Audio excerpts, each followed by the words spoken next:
Jeudi 18 décembre les Lions du Sénégal doon def tàggatoo ci stade Léopold Senghor population bu Dakar def mobilisation bu extraordinaire pour assister boobu événement séance d'entraînement bu mujjee transformé wu nekk fête bu rëy population bu Dakar ñëpp a bàyyi seeni activité ngir remplir stade Léopold tribune yi fees dell ak ay nit yu bari lool drapeau maillot Sénégal trompette tambour 12e gaynde allez Casa rawatina les associations des supporters yi jóge ci banlieue Dakar asiko chanson populaire en tout cas l'ambiance bu explosive moo amoon ci Léopold Senghor.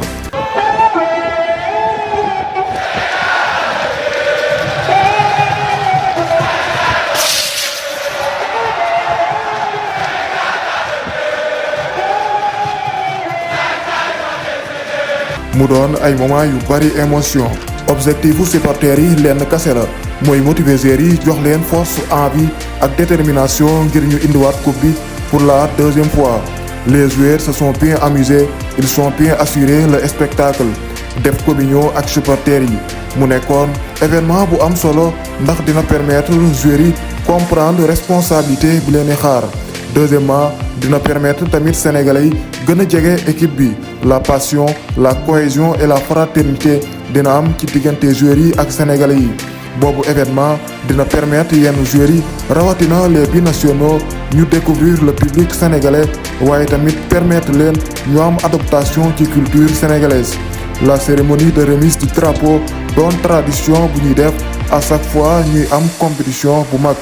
le président de la république daal di fàttali les valeurs de notre pays. Lions yi ñëw nañ ca Maroc ci jàmm ak salaam ñoom ñëpp sol ay tenues traditionnelles comme ni ko africain yëpp di defee la coupe d'Afrique du affaire football kese occasion la pour africains yi wane seen identité culturelle ak jaay seen aada réew les aigles du Mali les étalos burkinabé les guépards du Bénin les super eagles Nigeria l'équipe du Comores et les éléphants ivoiriens ñëpp a wane seen bopp ci diversité culturelle l'Afrique dans toute sa splendeur gannaaw ba ñu ñëwee ca Maroc Lions yi wala installé ca dëkk bi di Tanger fédération football bu Sénégal jël ay dispositifs yu am solo pour permettre joueurs yi ñu nekk ci dans les meilleures conditions joueur bu nekk am nga sa chambre personnelle ay néeg yu confortable chaque chambre est personnalisée ak ay décors yu rafet loolu yëpp pour permettre joueurs yi am intimité ak nekk ci conditions yu baax c'est très rare loolu ñu koy gis ci football africain le Sénégal a placé la barre très haute sénégalais yi ak fédération football bu Sénégal def nañu lépp li leen war pour soutenir Lions yi c'est aux joueurs maintenant de nous ramener la coupe le Sénégal bokk ci favori yi gën a mag ci CAN 2025 une très belle équipe ak effectif bu am qualité talent compétitivité jeunesse ak expérience lépp am na ci équipe bi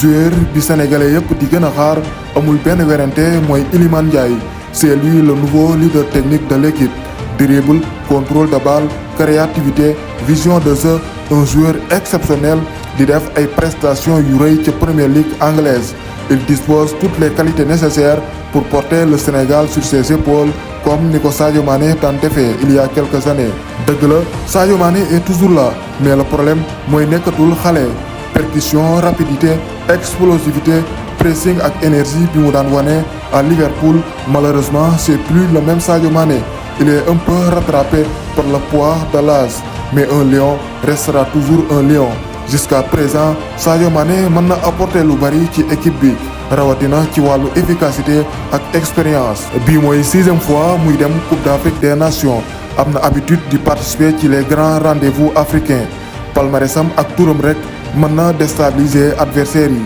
le joueur de Crystal Palace Ismaïla Sarr bokk tamit ci cadre équipe bi def ay progrès yu rëy depuis quelque temps Ismaïla Sarr ay qualité am nekkoon ci vitesse mais depuis la saison passée gis nañ ni dafa commencé changer lu bari ci style de joueur efficacité offensive la gën a privilégié léegi soxlaatul nekk ci couloir yi di def ay courses yu bari il devient très mature tactiquement il a beaucoup appris def ay liggéey yu am solo ci efficacité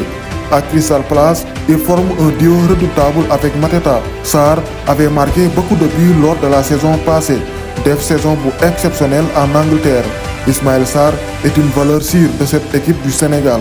gannaaw saison bu rëy ba mu def ca Crystal Palace confirmation le Sénégalais yëpp di xaar ci moom pour la CAN 2025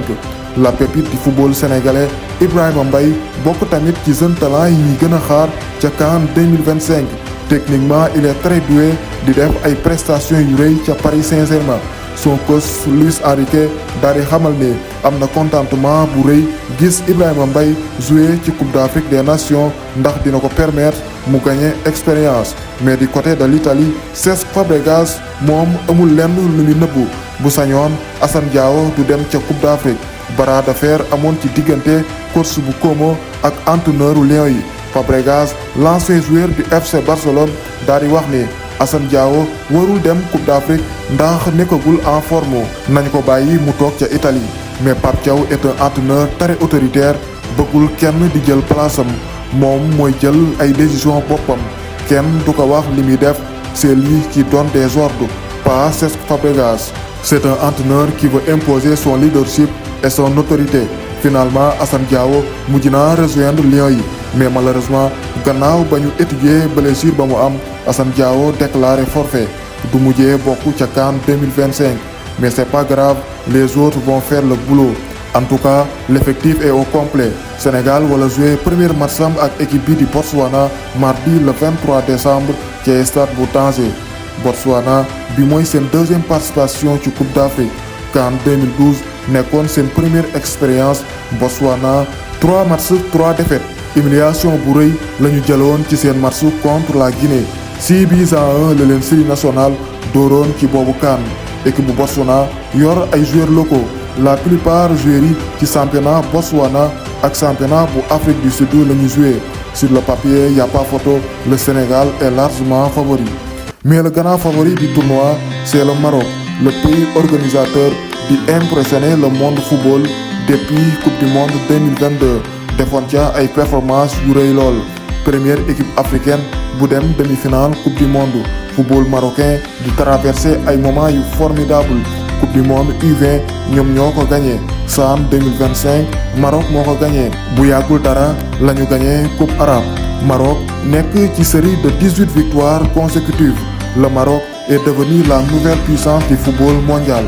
d'autant plus que équipe naar yi sont très forts à domicile rarement la ñuy perte ci seen biir stade atmosphère bu hostile ak ambiance bu extraordinaire la ñuy wone saa yu ne le plus souvent équipe naar yi à chaque fois ñu organiser CAN ñoom ñoo koy gagné Égypte